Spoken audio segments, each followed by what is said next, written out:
Hello and welcome back to the You Win Some, You Lose Some podcast. I am your host, Alli Elmunzer, and I am recording here with my good friend, Fordy. Allison Haber, what's up? Hey, y'all. How's it going? Going good, going good. Just coming off the long Labor Day weekend where I basically spent it hanging out in the neighborhood, having some drinks, some barbecue. What'd you That do? sounds nice. That actually sounds like a dream. Labor Day always sneaks up on me because it's like you start school, at least down here in the South, you start school, and then all of a sudden you have this 3-day weekend you're not really ready for. But this weekend, I was not hanging out and eating barbecue. I was at the soccer field in Decula, Georgia, which is How far is that from you? it's like halfway between Atlanta and Athens. Okay, so like 30 minutes? So it was like 45 minutes from my house. Okay. I played. You wish. I did. I mean, I basically might have. I was there for the whole warm up. I mean, I might as well have played. We had an 8 a.m. and a 2 p.m.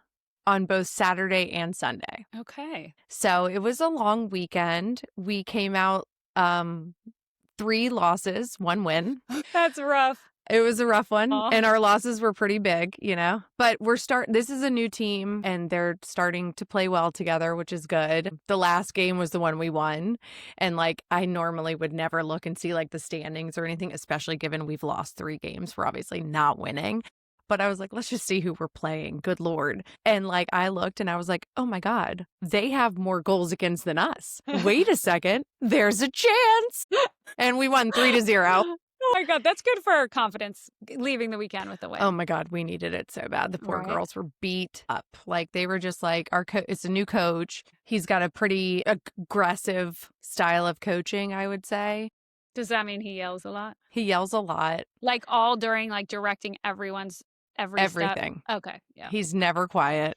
Okay. Sometimes he just yells the name and just is disgusted with them. There's no link to it. It's just the name and then ugh, Oh my and us as gosh. parents sitting over there, we're like, oh my God, oh my God, oh my God. So I'm which I grew up with a really hard coach, but I didn't actually get him who I consider to be my club soccer coach. I didn't start with him till I was 15 or 16. Before that, I had a bunch of other coaches, but I don't know, for whatever reason, I associate club with this one coach. He was super hard on us, super hard.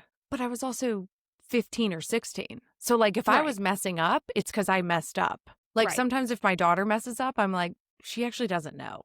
She doesn't know she's got to do that. You know what I mean? Drop Right. back and cover, and she doesn't know. I mean, Yeah. she's not. And I actually, that's a good point because I coach 8-year-olds, 7 and 8-year-olds, Yeah. and I'll be yelling, get goal side, get goal side. And, They don't know. They didn't know. We had to at halftime sit down and go over goal side, but you don't think of it because we're so used to those terms. Exactly. But they had no idea what goal side was. But yeah, you're right. So I do think it is a little more intense for our kids now than it ever was for us. And I know Greg Olson, for people that don't know who he is an NFL sportscaster now. He lost his job to Tom Brady by no fault of his own. Right. And honestly, he should not have lost it. No, I because agree. He's way more entertaining. He's excellent. But he went to Miami, so we knew him while we were in college. Then he played for the Panthers. And then, now he's doing the broadcasting in the NFL games and he does a phenomenal job. But he talks a lot about how it's different now than it was and that we are so focused on our kids being these elite athletes at this young age and that It's crazy. they have to do this sport and they have to be all in on this sport. And his whole thing is hey, we need to develop these kids as people, as humans.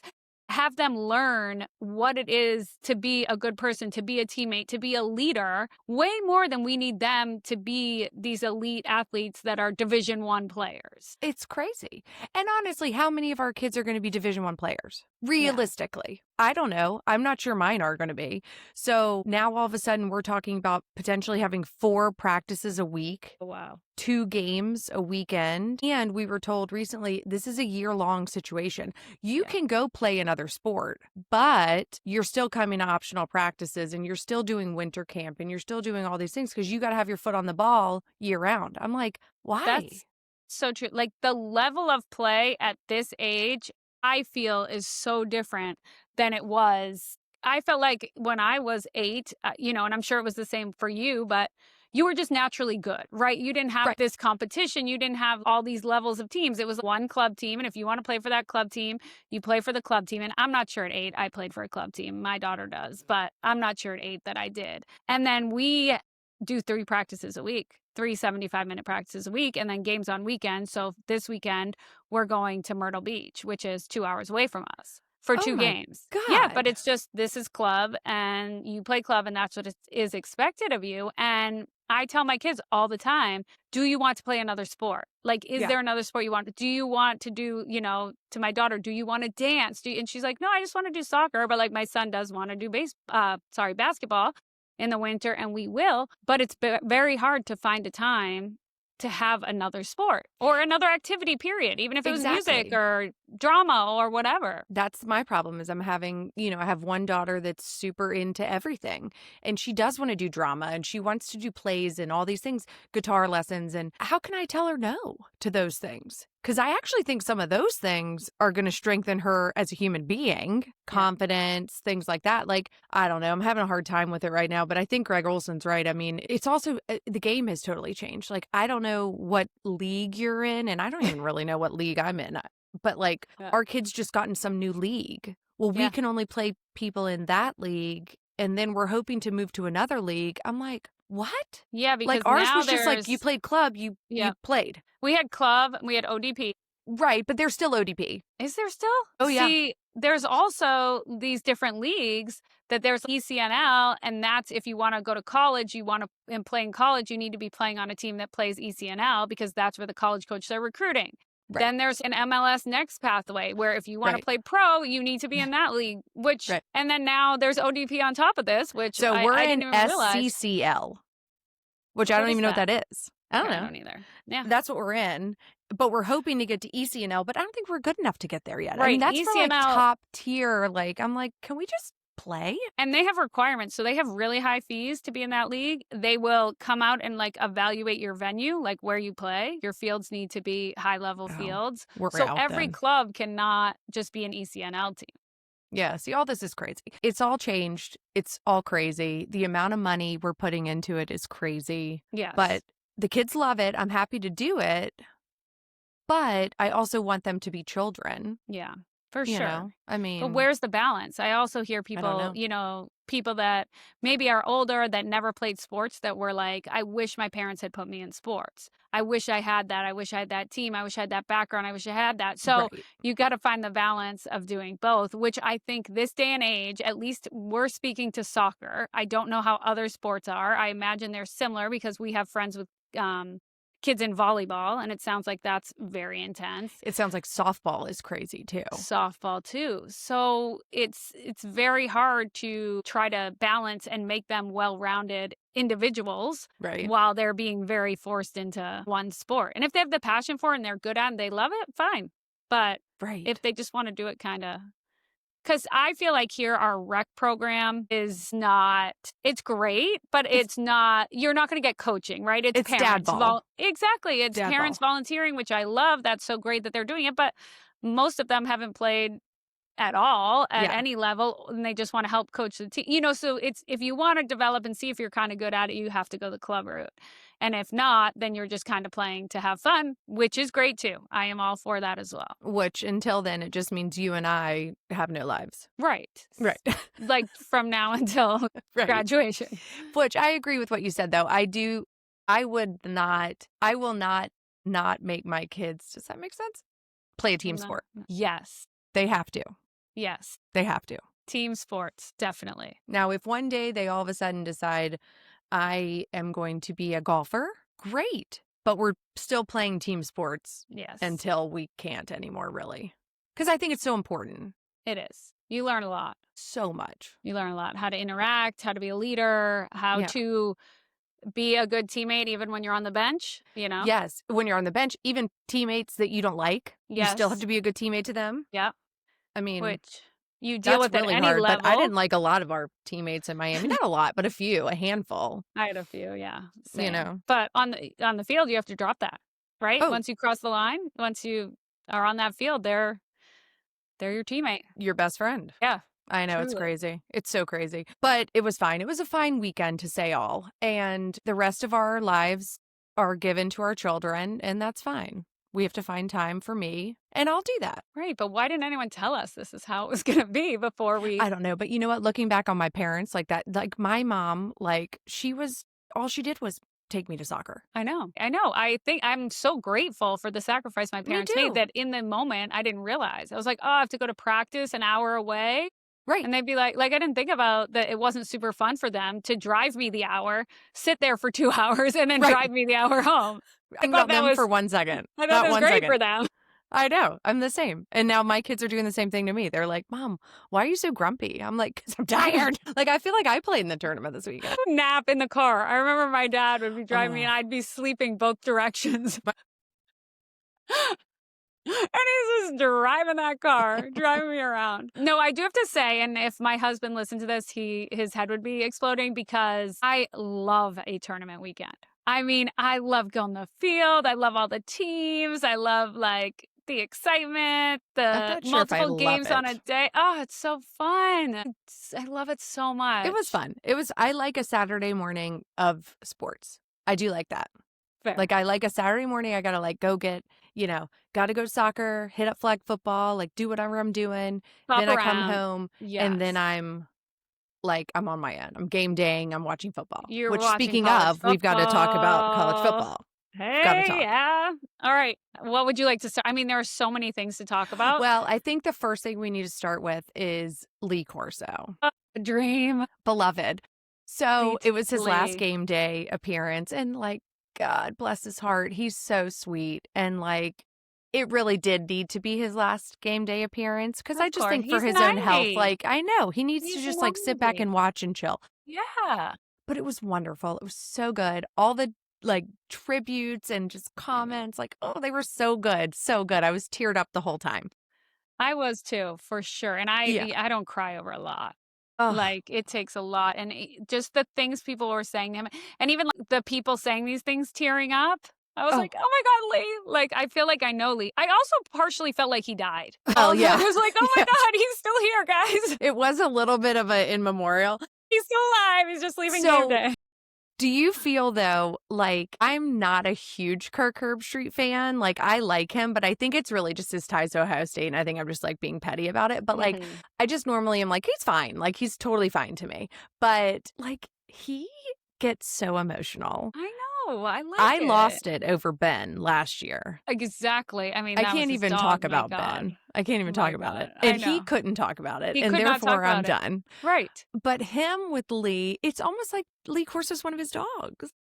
Do you feel that way? Like it's like his pet. He like do you see him the whole time? He's like holding his hand, Yes. giving him like cues and stuff. I do have to say, yes, like in the later years, like the past, whenever Lee started having a harder time on game day, Kirk was always right there to pepper it the word that he needed to carry it from him. I mean, Kirk Herbstreit did an unbelievable job. Oh, he worked that. him. Yeah, of just being his person. I always have liked Kirk, so. But I'm glad you're coming around. Yeah, it's just the emotional side. It's the dogs, honestly. Ben and now Peter. I can't take it. It's too much. So Corso and all his picks were correct. That's like, right. Probably is that ever happened? I don't think it's happened. Like every pick he made was correct. Right, and he picked underdogs. Technically, Miami was the underdog. And all of his teams that he's played on, coached, whatever, had affiliation with, all of them won. Aw. It was all for Lee. Stars. Right, like FSU. Yeah. That was like a huge upset. Yeah. And like I was looking at, I wish I knew where it was. It's like even the small schools that he like first started coaching at and stuff. Like they all won. Yeah, everything. All in one. They did it for Crazy. Lee. So anyway, that was exciting. That was good. And I do want to say one thing about the legacy that he's leaving that taught me was every single person. Sure, they were like, he's a very good broadcaster. He knows his stuff. He's a good coach. So there was all that. But the one thing that I kept hearing over and over again that really resonated with me was that they were all saying it's the way he treated people. No matter who you were, no matter what you did, he treated you with the same respect, kindness, professionalism. And that really stuck with me because I feel like what a legacy to leave behind. If at the end of the day, people are saying about you, you treated people well. I just feel like that is a legacy to leave behind. That's like the best thing for someone to say about you. Exactly. Yeah. And it was a collective agreement of that's what people thought about him. Yeah, so I for thought sure. that was awesome. For sure. So that was wonderful. Then we got into the games and Texas lost, blew it. I mean, that game really was Snooze boring fest. as a game could have possibly been. You know what, though? I feel bad for Arch Manning. I do. They put too much pressure on him. And I feel like, I guess he won't go on the Pat McAfee show because they've asked him multiple times. I guess he's had a relationship with Pat McAfee since he was like 10 years old because of the Manning family or whatever. And he said, I'm not going on your show until I've earned to be on your show. And that is very cool. Oh, I love that. Isn't that awesome? He needs to earn it. And I like that he has that mindset. Now, he's a new quarterback. He's had 2 starts before that. He was playing in hostile territory at Ohio State. That's a hard first game. I get Ohio State's quarterback was new too, but he's playing at home, completely different. Exactly. So, I mean, the game as a whole was boring. Arch, he'll come around. I think if that game was played in 6 weeks, it'd be a different game. Totally agree. So. Then the other one that really got me was Alabama. Yep. Sorry. Oh my God. What a mess. What a mess. I know. Nick Saban must be just dying slowly. Dying inside. Right? That he left this the way it is. Not him. It's not him at all. He left because he was like, over this. I'm done with this. But and he was excellent. I mean, excellent coach. Incredible. He's like, what were they? Evil genius. Incredible. I don't know what number they were, but not that these preseason rankings matter at all, but the first game rankings. But everyone now is just like losing it because Alabama wasn't that good last year, and then now they're not good. They've lost the first game, so like Alabama fans are just like literally dying. So all I see is like these memes and stuff, and it's like I don't know if you ever saw like any of the documentaries or like interviews with Nick Saban that like his office, like it looked like a library. It was like dark.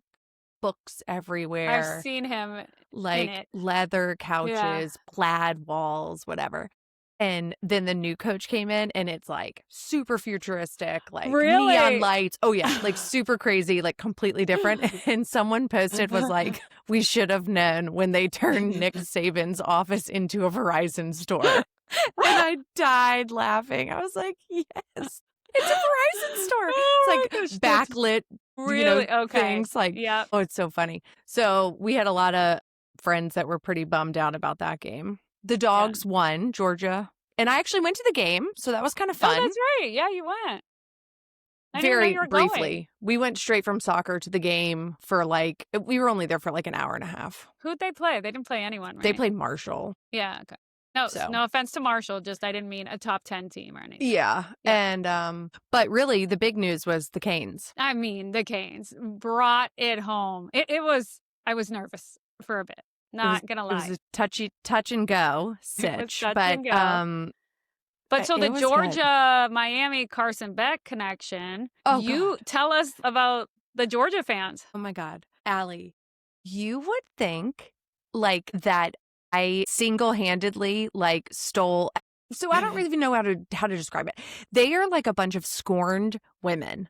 They are like scorned girlfriends. Like their husband just cheated on them with the secretary kind of thing. Like they are mad. Right. So but backstory, if someone listening, I'm assuming they would know. But if someone listening doesn't know, what would tell us about So Carson Beck used to be the quarterback for Georgia. He, in the offseason, was dating one of the Cavender twins who are big on TikTok. They play they played Miami basketball, like identical twins, super cute. He was dating one of them. Rumors were that he did not get along with the team at Georgia. He was not friends with anybody. He wasn't good in the locker room. Like there was just a lot of rumors, whatever. So anyway, he ends up going to the transfer portal and Miami picks him up. So he is now the Miami quarterback. So I had on all my Miami gear on Sunday at the soccer field. And I saw one guy had Miami gear on. I was like, hey, go Canes. He's like, go Canes. Like, that was like my only guy. I am not kidding you.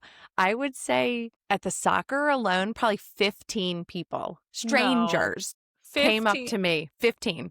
Would love to root for you tonight, but don't like your QB, And then the other guy's like, hey, too bad you got a loser QB. I'm like, my God, calm down. Even the guy making in between games, we went to Publix for a pub sub. The guy making my pub subs talking shit to me. I'm like, are you kidding me? You guys move on. Move on.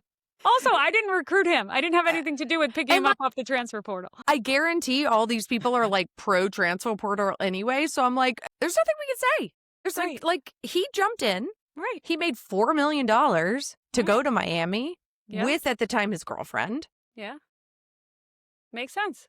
Whatever. So anyway, everyone Yeah. harassed me all day. I mean, the text I was getting, good luck. He's terrible. She's a bad person. I'm like, oh my God, calm I mean, down. he didn't look terrible. I don't know about him personally. I know he did cheat on one of the Cavender twins, whoever. Allegedly.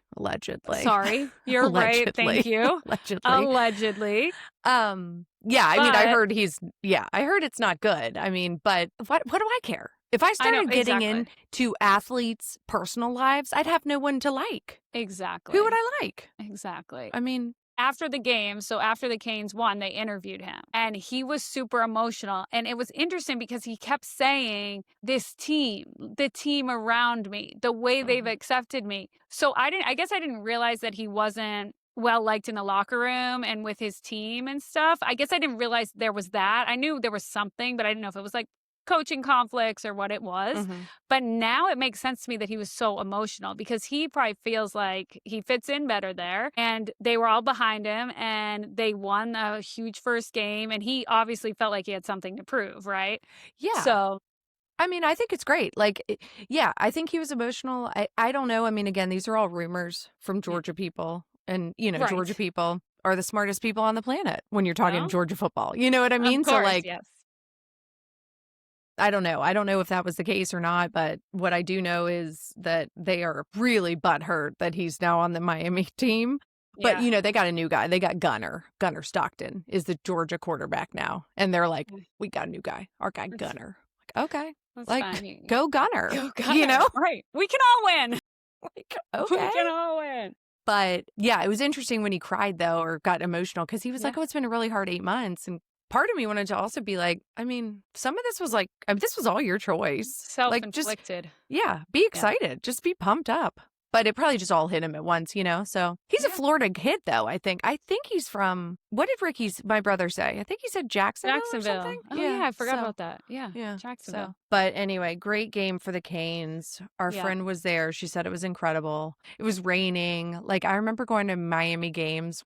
One time I was in the upper deck. And I was like just in the clouds. It was raining so hard. I had no cover. You were up there with me. Wasn't this back you when and it was Buddy. the Orange Bowl? Yes. Yeah. So remember we were in the top? Yes. I was telling everyone we were watching with, I was like, well, yeah, only the players get wet at Hard Rock Stadium. The whole crowd is covered. Only the players get wet.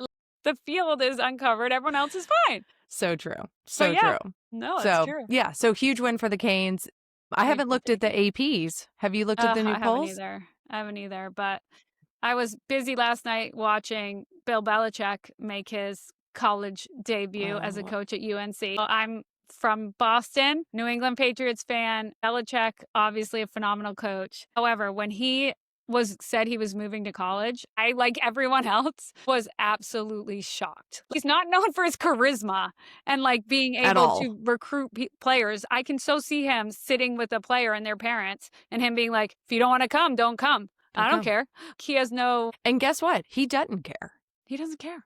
He doesn't in care. that sense. But he brought 70 new players. Did you see all the pregame stuff for him? That was also like a memorial for him. Like they had Randy Moss. I didn't see all that. Yeah, they had all these ex-players. Like the boxes apparently were all full of them. I mean, I know Michael Jordan was there for UNC, obviously. Yes. Mia Hamm. But for UNC. Mia Hamm. Oh, I didn't see her there. Yeah, she was there. There were like 3. Maybe it was because the basketball coach. So let's quickly, though, like give a bit of a backstory if someone's been living under a rock and doesn't know the real drama behind Belichick. I mean, your dream drama. He's dating like a 20-something-year-old. Yes. She did make it on the field. Did you see? I did see her on the field, and then they showed her in the box. Yes. Yeah. And it was like during the game, though. She was like on the sidelines because like they're running plays. And I saw him and he was like putting on his thing. I'm pretty sure. I didn't see So that. I don't know. I didn't watch a whole lot of it live. I've been watching like clips of it on TikTok because I watched the first touchdown. I was like, okay. Then all of a sudden the wheels fell off. I was like, I'm going to bed. Like, I Right. can't So watch this the anymore. first touchdown, they looked great. They went some ridiculous amount of yards to get that. And Yeah. they're showing her, and she was standing in the booth all smug, like with I Randy did Moss. that. She was in the box with Okay. Moss. Okay. And someone was like, oh, well, I hope Jordan's good at calling plays, because she's basically been calling the shots for his life, or that's what people are saying, allegedly. Allegedly. Okay, but she, like, I don't know if she's like positively evil or the smartest person on the planet. I know. I don't know.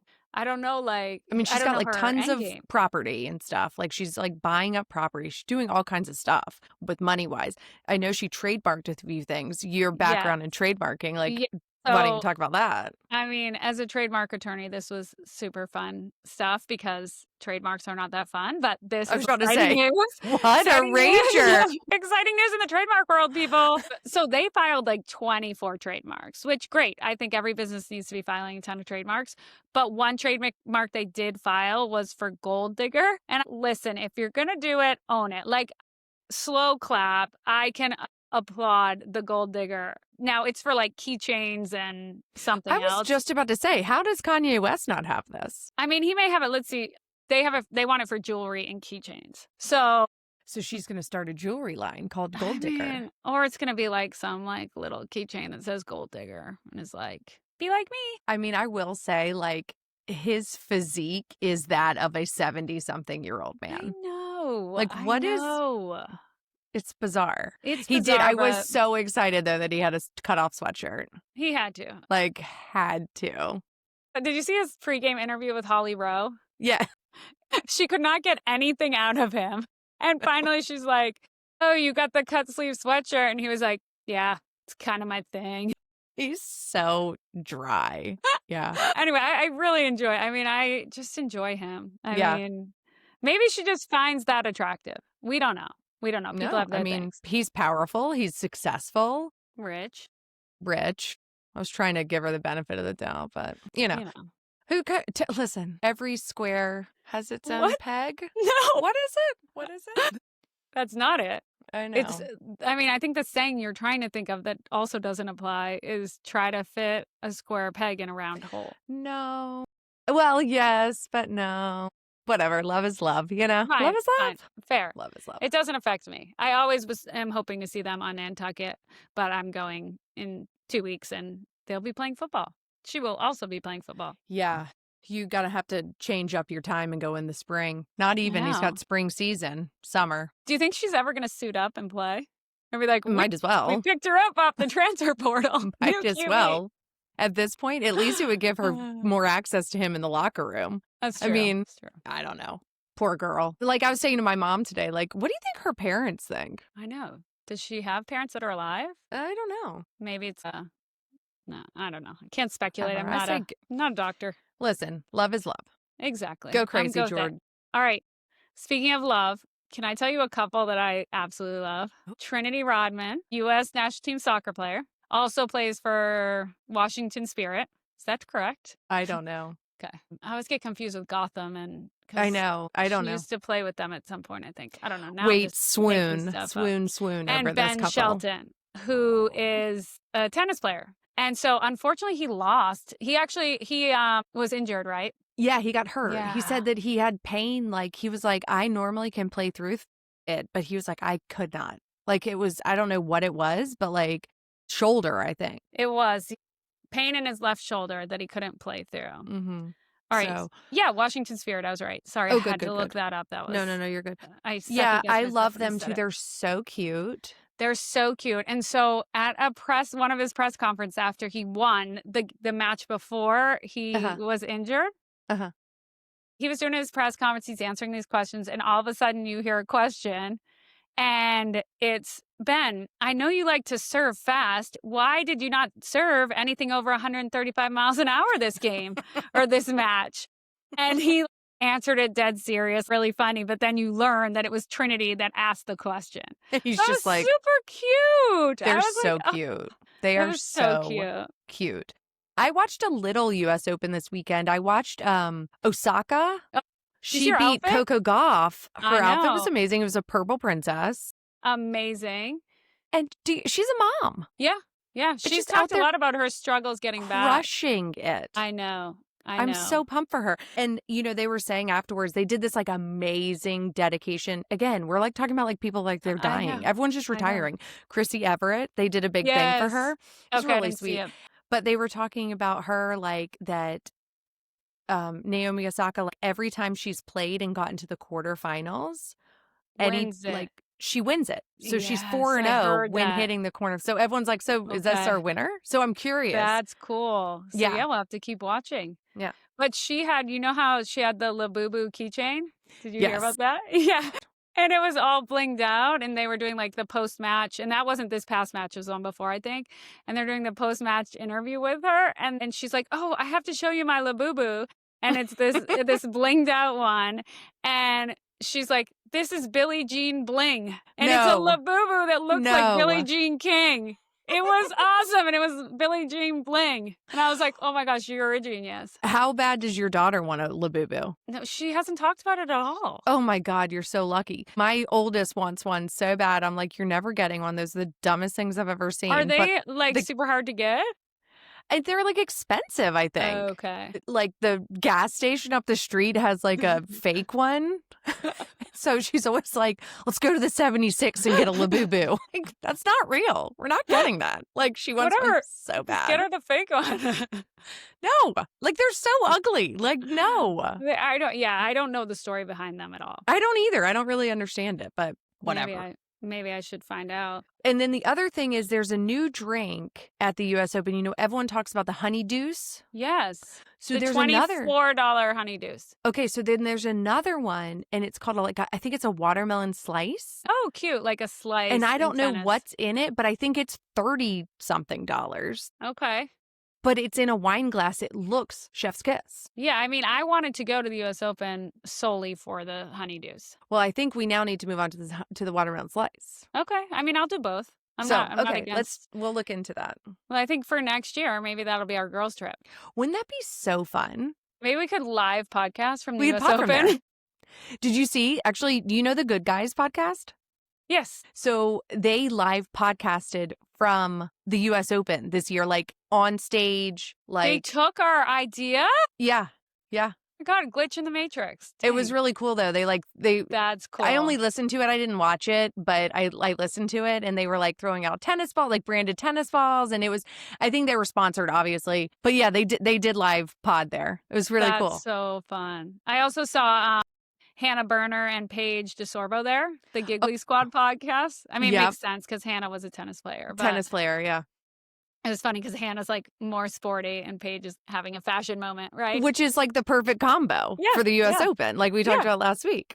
Exactly. Yeah, I thought about that when Osaka came out in her purple bling. I was like, oh my God, little bubble skirt. Right? It was so cute. So cute. And Coco's been wearing midriff, like just like I the saw short. That. It's so cute. I love it. I saw that. No, so let's see, U.S. Open. There's one more quick hit I want to touch on. Oh, this is just a fun thing. Oh, what? Oh, you know the show Outer Banks? Do you watch it? So I watched the first season. Same. And then I didn't go forward because, and this is weird. I felt like I just like didn't get, it was like trying to be like a, like Dawson's Creek kind of, but like I wasn't like falling into it. You know what I mean? Yeah, I agree. But I know a lot of people that love it. Yeah, I also watched the first season, and then I think I tried to get into the second season, and then I just couldn't. But I am going to go back to it because they film it here. So we see them filming all the time everywhere. But so they film in the old village of Mount Pleasant as their main street. On Shem Creek is where they're catching the fish, and the fish shack and all that. That's awesome. On Shem. So we're at soccer practice for my son the other day, and he practices out in Awandale, which is like kind of far from Charleston. But so they are practicing, and there's a whole staging area for Outer Banks. So they were using the road. So they had the sheriff car, and they were doing a chase on the road, and they had the filming. And so the club is sending out emails like, do not go over to the staging area. Do not approach actors or production, because all the moms you have all these are like, woo, woo, exactly. woo. You have all these soccer moms and you have all these kids and you have this show that they all watch and like. My son doesn't yet, but a lot of his teammates did. And so it's just really cool that it was right there and they were all, you know, trying to keep the kids. Sorry. Keep the kids in. That's awesome. So I haven't been watching that, but I have been watching The Summer I Turned Pretty. I just watched the first episode last night. I know, and you said you didn't like it, and it hurts my soul because I'm going to try. Almost caught up. Oh my God. I just feel like I already see where this is going. Well, this is my thing. Like, I now feel like I should go back and watch Outer Banks because I felt as if I was too old to be watching Outer Banks. So I'm 100% too old to be watching The Summer I Turned Pretty. Yes. Like, I see all these things on TikTok now that are like, you are a 43-year-old mom. You are married. Conrad is fake. Cousin's Beach is fake. Like, let it go. Like, because all these moms are like, oh my God. Obsessed. I did watch the first episode and I was slightly distracted. So I did at the end of the episode have to Google which one is Conrad and which one is Jeremiah. Oh my God. I can't even. I'm going to get more focused. I'm going to get more focused. It just didn't have to. It didn't grip me on the first episode. Yeah. You know, it really didn't me either, but I don't know. I think I just was bored and I like picked up 2 right away and I was like, oh, okay. I'm in. All right. I'll push through. Yeah. So I'll push through. A little TV recap for you people. Yeah, relevant. All right. Yep. I don't have anything else. What do you got? Anything else? No. I'm going out of town this weekend. I'm super excited. A little anniversary trip. Oh, where are you going? Going to Sedona. Just you and Cat Daddy? Yeah. Oh, yay. So really cool. We're going to like a resort where you can like hike and mountain bike and all these outdoorsy kind of things. So I'm excited. That will be awesome. Yeah. So thanks for the invite on your I'll give you an update. I'll give you an update next week. Sounds incredible. We'll have a good time. I have soccer. Shocking news. Soccer. We're switching. You had fun this weekend. I didn't. True. Now we're switching. All right. I'll allow it. All right. Well, enjoy your trip, everyone. Thank you for listening. Thank you. Bye. Win some on 3. We didn't go 1, out. 2, 3. Win some. Win some.